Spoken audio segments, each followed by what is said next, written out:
Je les ai entendus. Leur voix, flottant depuis la cuisine, traversait le couloir et venait mourir contre le velours usé de mon fauteuil. C'était un dimanche. Les dimanches avaient autrefois une odeur de cire d'abeille et de bœuf bourguignon. Celui-ci sentait l'eau de Javel et l'ambition déçue. Mon fils, Antoine, et sa femme, Sophie. Ils pensaient que j'étais assoupi. C'est le privilège de la vieillesse. On vous croit sourd et endormi, une simple pièce de mobilier qui respire encore. Il faut être réaliste, Antoine, disait Sophie, sa voix nette et tranchante comme un éclat de verre.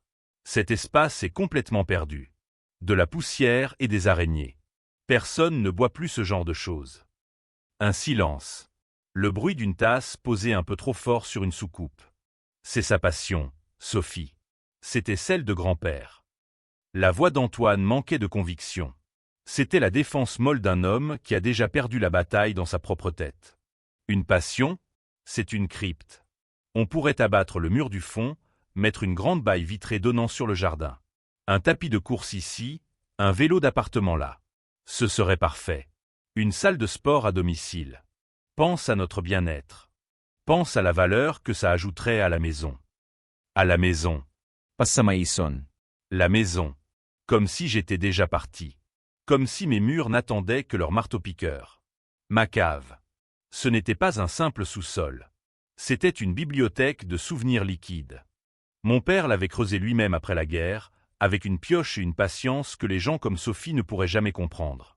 Chaque bouteille avait une histoire. Un château Margaux de 1959, l'année de mon mariage avec Marie. Un pommard de 1975, l'année de la naissance d'Antoine. Des vins plus modestes, achetés lors de vacances en Alsace ou en Provence, des bouteilles qui sentaient encore le soleil et les rires partagés. C'était ma chronologie, ma mémoire couchée dans la fraîcheur de la terre. Et il voulait y installer un vélo qui ne va nulle part. Je n'ai pas bougé. Mes mains, posées sur mes genoux, ne tremblaient pas. Pas encore. J'ai entendu leur pas s'éloigner, la porte d'entrée se fermer. Le silence est revenu, plus lourd, plus dense qu'avant. Il était rempli de l'écho de leur projet.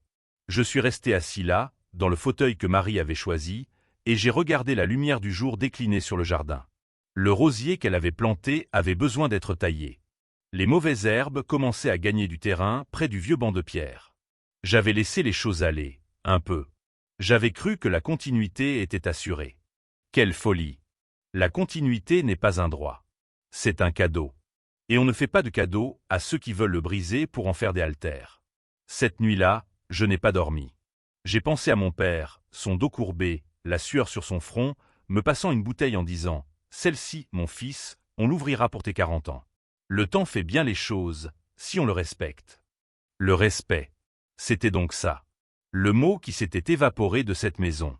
Au petit matin, alors que le ciel passait du gris à un rose timide, une décision a pris forme en moi. Ce n'était pas une explosion de colère. C'était quelque chose de plus froid, de plus calme. Une clarté. Ma cave n'était pas un mausolée. C'était un trésor. Et un trésor, ça se partage. Ou ça se donne. Mais ça ne se laisse pas piller. Je me suis levé. Mes articulations ont protesté, comme d'habitude. Mais mon esprit était droit. Je suis descendu dans la cuisine.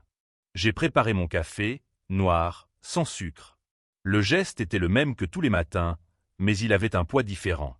C'était le premier geste d'un homme libre. Sur la table de la cuisine, j'ai pris un vieux carnet et un stylo. Et j'ai commencé à faire une liste. Pas une liste de courses. Une liste d'invités. Le lendemain, ma journée a commencé non pas par la lecture du journal, mais par une promenade. L'air frais du matin piquait mes joues. Je suis allé à la boulangerie. L'odeur de la baguette chaude était un réconfort simple, une vérité tangible. Alors, monsieur Dubois, la forme ? M'a lancé la boulangère, en me tendant mon pain enveloppé de papier. La grande forme, Hélène. La très grande forme. J'ai continué ma route jusqu'à la place du village. J'ai salué Jean-Pierre, mon vieux compagnon de pétanque, qui lisait son journal sur un banc. Je me suis assis à côté de lui. Le cliquetis des boules sur le terrain voisin était la bande-son de nos vies. Jean-Pierre, ai-je commencé sans préambule. J'organise quelque chose. Une petite fête chez moi. Samedi en 8. Il a baissé son journal, ses yeux plissés me jaugeant par-dessus ses lunettes. Une fête ? Tu n'as pas fait ça depuis. Depuis Marie. C'est pour ça, ai-je dit. C'est pour elle. Et pour tout le reste. Tu viendras? Bien sûr que je viendrai, vieux frère. J'ai passé la matinée à faire le tour du village. J'ai invité le maire, le médecin, le couple qui tenait le petit café, la veuve du notaire. Des gens qui me connaissaient depuis des décennies. Des gens qui avaient connu mon père. Des gens pour qui une bouteille de vin n'était pas juste un investissement ou un obstacle à une salle de sport, mais un lien avec le passé, une promesse de convivialité. La liste s'allongeait. Le nom d'Antoine et de Sophie n'y figurait pas. L'après-midi, j'ai pris mon téléphone. J'ai composé un numéro que je n'avais pas utilisé depuis des années. Celui de Maître Vallet, un jeune notaire qui avait repris l'étude de son père. Maître Vallet, Louis Dubois à l'appareil. Je souhaiterais prendre rendez-vous. Pour mettre de l'ordre dans mes affaires. Sa voix était professionnelle, un peu surprise. Nous avons convenu d'un rendez-vous pour la semaine suivante. Puis, le téléphone a sonné. C'était Antoine. L'afficheur a montré son nom. J'ai regardé l'appareil vibrer sur la table. Je n'ai pas répondu. Il a laissé un message. « Papa, c'est moi. Rappelle-moi. On doit parler du week-end. » Sa voix était neutre. Impatiente. Je l'ai écouté. Puis je l'ai effacé. Pas répondu. Supprimé. Le lendemain, un autre appel. Un autre message. « Papa, je ne comprends pas. Tu boudes? C'était juste une idée, la salle de sport. N'en fais pas tout un plat. Rappelle-moi. » Sophie s'inquiète. Sophie s'inquiète. J'ai failli rire. Elle s'inquiétait pour la plus-value de la maison, pas pour moi. J'ai supprimé le message. Les jours suivants ont été consacrés aux préparatifs. Je suis descendu dans ma cave. La lumière blafarde de l'ampoule nous révélait les rangées silencieuses. J'ai commencé à les sortir. Une par une. Avec une délicatesse infinie. J'ai essuyé la poussière de chaque bouteille avec un chiffon doux. C'était comme caresser le visage d'un vieil ami. Le Château Margaux de 59. Le Pommard de 75. Un Richebourg de 82 que mon père m'avait offert. Je les ai alignés dans l'office. C'était une armée de souvenirs prête pour sa dernière bataille. Une bataille de joie. J'ai commandé des plateaux de charcuterie et de fromage au traiteur du village. J'ai préparé moi-même de grandes salades avec les légumes de mon potager. La maison s'est remplie d'odeurs de vie. Le thym, le romarin, le pain frais. Le téléphone a continué de sonner. La voix d'Antoine devenait plus irritée. C'est ridicule. Si tu continues, on va passer. On doit s'assurer que tout va bien. Ils interprétaient mon silence comme de la sénilité. De la manipulation. Ils ne pouvaient pas imaginer que c'était simplement une décision. Une frontière que je traçais, enfin. Le samedi de la fête est arrivé. Le temps était magnifique. Un soleil d'automne doux et doré. J'ai installé des tables dans le jardin. J'ai mis une vieille nappe blanche que Marie aimait tant. J'ai sorti les verres en cristal, ceux des grandes occasions. Mes invités ont commencé à arriver. D'abord Jean-Pierre, avec une bouteille de pastis sous le bras, au cas où. Puis les autres. Des visages familiers, des sourires sincères. Il n'y avait aucune attente dans leurs yeux. Juste le plaisir d'être là. J'ai ouvert la première bouteille. Un champagne millésimé. Le bouchon a sauté avec un bruit joyeux. Les rires ont fusé. J'ai rempli les verres. À la vie, ai-je dit en levant le mien. À la vie, ont-ils répondu en chœur. La journée s'est écoulée au rythme lent et heureux des conversations et des dégustations. J'ai ouvert le Margaux. J'ai raconté mon mariage avec Marie. J'ai ouvert le Pommard. J'ai parlé de la naissance d'Antoine, de la fierté et de la peur que j'avais ressentie. Chaque bouteille était un chapitre de mon histoire, que je partageais avec ma véritable famille. Celle qu'on choisit. Celle du cœur. Jean-Pierre a posé une main sur mon épaule. Tu as bien fait, Louis. Ces souvenirs, il faut les boire, pas les laisser dormir. Il ne savait pas à quel point il avait raison. Vers la fin de l'après-midi, alors que le soleil commençait à descendre, une voiture s'est garée brusquement devant le portail. Antoine et Sophie. Ils n'avaient pas été invités, mais ils étaient venus. Probablement alertés par le nombre de voitures garées dans la rue. Ils ont traversé le jardin, leurs visages tendus d'incompréhension et de colère.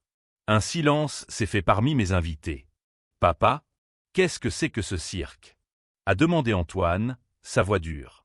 Je me suis tourné vers lui, un verre de Richebourg à la main. Je n'ai pas crié. Je n'ai pas haussé le ton. Je l'ai regardé, lui et sa femme, comme s'ils étaient des étrangers. « Ce n'est pas un cirque, mon fils, » ai-je répondu calmement. « C'est une célébration. Je partage mes souvenirs. Avant qu'on ne les remplace par des vélos d'appartement. » Sophie est devenue blême. Antoine a ouvert la bouche, puis l'a refermée.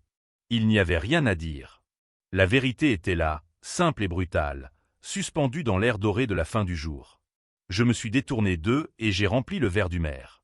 Monsieur le maire, un peu de ce Bourgogne, il a l'âge de la raison. Ils sont restés là un instant, isolés au milieu de la fête. Puis, sans un mot de plus, ils ont fait demi-tour et sont partis. La porte de leur voiture a claqué. Le bruit s'est perdu dans le murmure des conversations qui reprenaient. La fête a continué, peut-être un peu plus douce, un peu plus profonde. Quand le dernier invité est parti, la nuit était tombée. La maison était silencieuse. Sur les tables, les bouteilles vides étaient comme des soldats après une glorieuse victoire. La cave était presque vide. Il ne restait que quelques bouteilles ordinaires. Elle n'était plus une bibliothèque. Elle était juste une cave. Un espace. Le lundi matin, je me suis rendu chez Maître Vallet. Son bureau était moderne, impersonnel. L'odeur stérile du papier et de l'électronique. Ça ne me dérangeait pas. J'étais là pour un acte, pas pour de la poésie.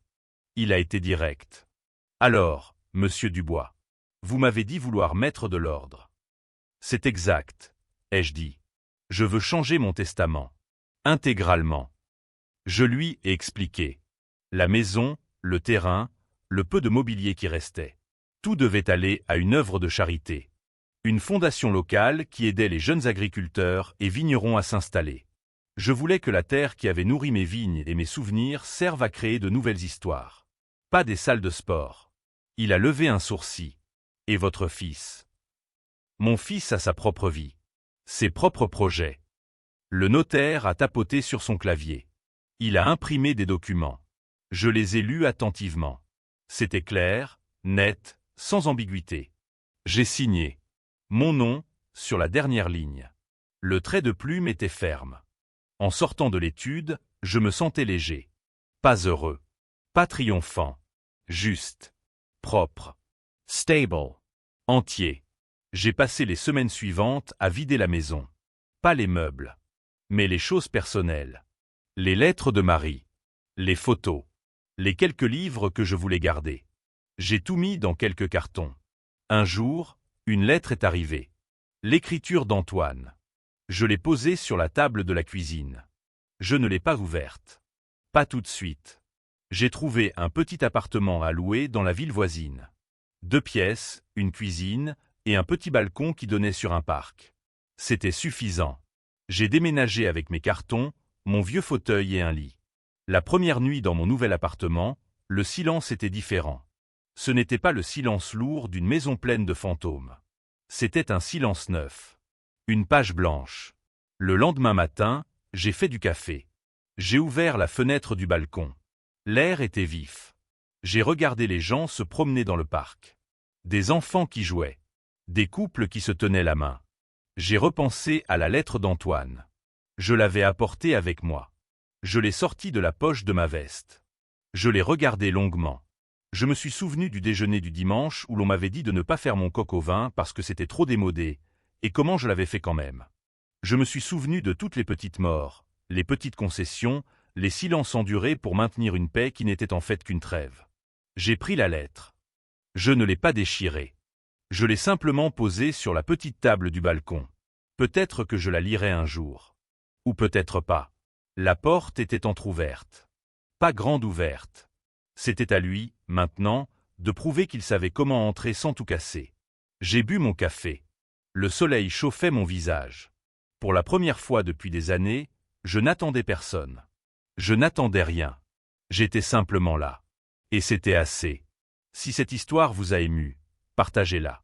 Quelqu'un a besoin de savoir qu'il n'est pas seul. Quelqu'un a besoin de savoir qu'il n'est jamais trop tard pour choisir sa propre fin, pour servir son meilleur vin, et pour léguer le silence à ceux qui n'ont pas su écouter.